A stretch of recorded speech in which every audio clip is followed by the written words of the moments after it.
definitely one of the scariest nightmares I've ever had.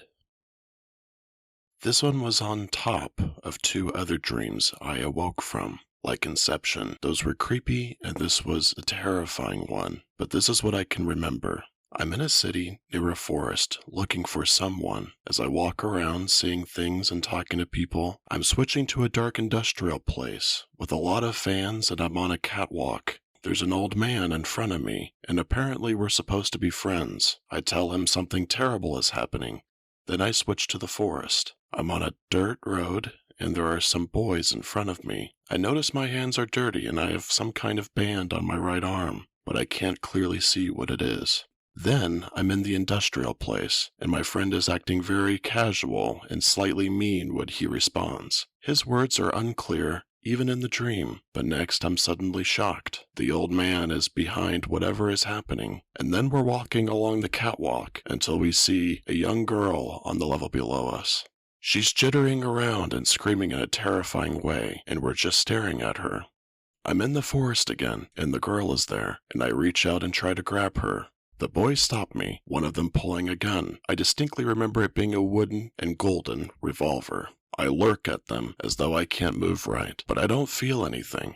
Suddenly the boy with the gun's father appears, and he takes the gun and shoots me, and I fall over as they turn and run along with the girl, and on the ground my head tilts to the right. I fall over as they turn and run away along with the girl, and on the ground my head tilts to the right, where a swarm of red crows as wide as the horizon are flying towards me, turning the sky a blood red and cawing louder as they approach. From down the road I came, a black, tattered figure is flying towards me faster than anything I can think of. In a second I realize it's a Grim Reaper, just a tattered black cloth with a scythe I can barely make out. Right before he gets to me, I squeeze my eyes shut, and then I wake up for real this time. I actually thought I was dead when I woke up, because something consistent in all my dreams is that I can barely breathe in any of them, regardless of what's happening. This time, I woke up not breathing at all. I can't adequately describe exactly how I was feeling. Confused for most of it, scared the entire time, utterly terrified at the end.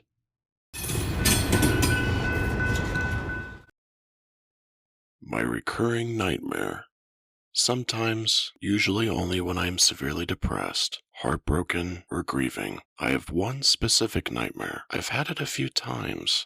It is also a sort of lucid dream, since I am very soon aware of where I am and that I am in a sad nightmare. But no matter what I do, I cannot wake myself up. I cannot control myself until later, however, once the horror begins to set in.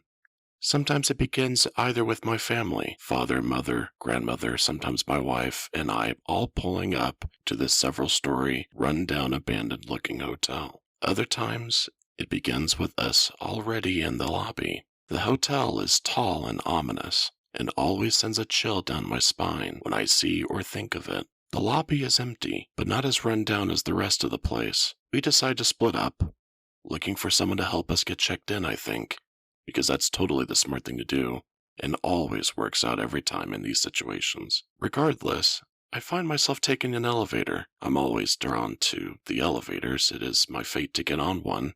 I never take the stairs. I cannot find the stairs, and I do not think they exist. Sometimes I ride the elevator by myself. Sometimes I do not. We always reach a floor that unsettles me. The floor makes me feel intense dread and danger. I find myself stepping off. This is almost always when I finally gain control of myself. The elevator always closes behind me before the other person gets off or before I can change my mind and get back on it. I never know if this is our floor or not. I never really consider that. The hallways are dark, there is hardly any light. I can see a couple of feet ahead of me at most. The misery and fear I feel is incredibly overwhelming. It is incredibly quiet in the darkness. I have no idea where I am or why I'm on this floor, but I always know, at least since the second time I had this dream, to expect her. So I try to find a room to hide in. I always try to do it quietly since I think she is always going to hear me and then come to me, but she already knows I'm there. Before I can find any safety or shelter, she appears from around the corner at the end of the hall. Occasionally I get enough time to make my way down there, only to turn around and see her at the dead end of the opposite side, of the hall. Have you ever seen The Grudge? It's that girl from the movie. It terrified me as a kid, still does as an adult even. While I sometimes see her standing upright, she almost exclusively chases me on all fours, and she is fast. She can walk on walls and the ceiling. She makes that chilling noise from the movie, and the swift pitter-patter of her hands and feet from walking like an animal easily terrifies me further. Oftentimes, that pitter-patter sound is wet, too, like a wet hand slapping the carpet or a marble counter or a hardwood floor. She twitches a lot. I can never see her face, nor do I want to. She fills me with such fear, so I run. I try to find a room to enter, but nearly all are locked. No lights in this place work, and I am separated from all my loved ones. I usually never see them again. Sometimes I run by an elevator to see one of them reaching me, trying to save me. I never reach them in time, which further diminishes any hope I have of getting out. The windows all have bars on them, and some are even boarded up, so I cannot jump to my death, which would be preferable every time. All the paintings or portraits are grotesque, and they send chills down my spine because they look at me. They get worse the longer the nightmare goes on. Nothing, and I mean nothing, about this place is delightful or happy. It is my own personal hell. Sometimes I find a room I can enter, and within each one is another horror that awaits me. No room is safe. No room is peaceful. Sometimes they have nothing in them, but they still provide a sense of imminent danger while I stay in there, so I never do. I'm never sure of what to expect, so I don't stay in one place too long. She is always following me, and I can only run for so long. I usually run for the bathroom door in the bedroom, which either leads me to another hallway or another room. This hotel doesn't make sense. Both results suck because it leads to another room when it guarantees to have some sort of terror waiting for me inside. It gets worse every time. The hallways never change in any designed way, but they seem to be falling apart more and more as I go through this hotel. Eventually they'll have cobwebs and spiderwebs all over the place, with no windows or paintings. I feel less scared with the disturbing paintings watching me than I do with nothing but the darkness around me. You know those small laundry elevators that are made to take clothing to a certain floor? They're quite small, and kids sometimes play with them, and they sometimes appear in horror movies. There's always one of those. I don't always take it, but when I do, it is always a close call. She almost gets me every time. The elevator takes me somewhere, a different floor. I don't know which floor, but I don't care because all I know is she will follow me regardless of how high or low I go. This hotel can go on forever. The nightmare can end in so many ways. Sometimes she gets me, and as soon as she does, I wake up screaming and sweaty. I can't sleep the rest of the night, nor do I want to.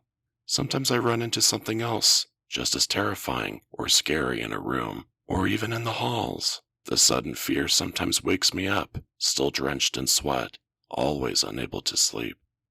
Sometimes I see what I believe to be someone I know, shuffling through the halls searching for me. I am unsure if it is really them, and they just got turned into these entities, or if they are fake or mimics. Either way, they aren't themselves. They speak wrong. They walk like they're undead almost. I hate it when I see the faces or groups of people outside the windows. I'm lucky if they only appear as silhouettes. That's often the sign of something dreadful appearing. How are they even up that high? How high does this place go? How do I get onto other floors without the elevators and without any stairs?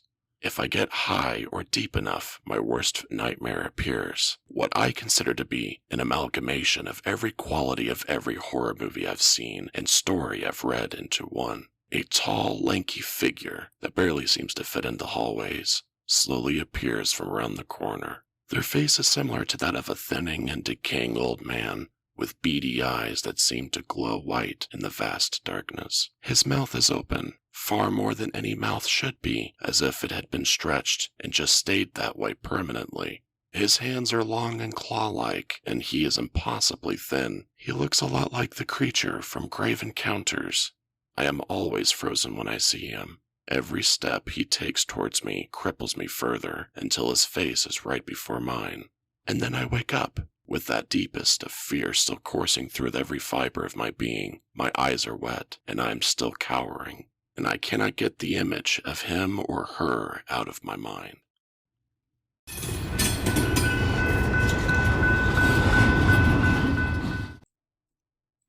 Happy Homemaker. This was a very vivid and intense nightmare that is hard to even think about. In the dream, I was visiting a friend in his new house. I remember walking into the kitchen in the middle of asking him a question, but he went silent.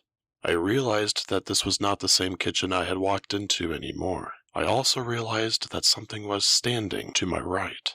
I knew it was going to be bad, but I turned to face it.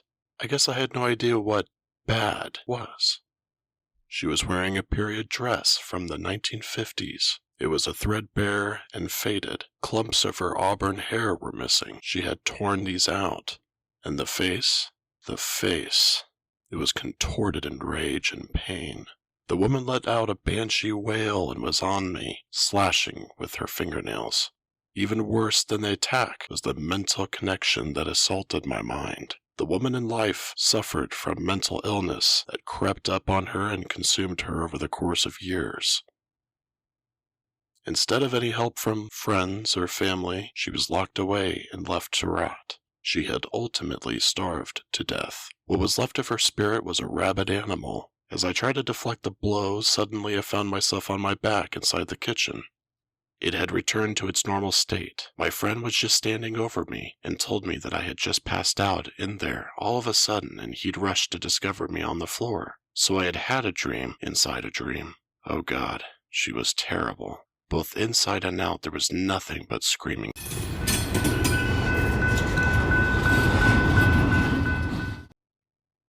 I wasn't in my nightmare. I had a dream that my brother and I were at a fast food place. Some time goes by, and we get our food. Then we look at each other and back to them. And all of their faces are blurry and glitchy, but I can tell they're all looking at us, with their mouths open as if unhinged. All of a sudden, it's like I'm a spectator of my brother in my own dream. He started yelling for our mom, and her face was glitchy too. My dream ended when he touched her arm to get her.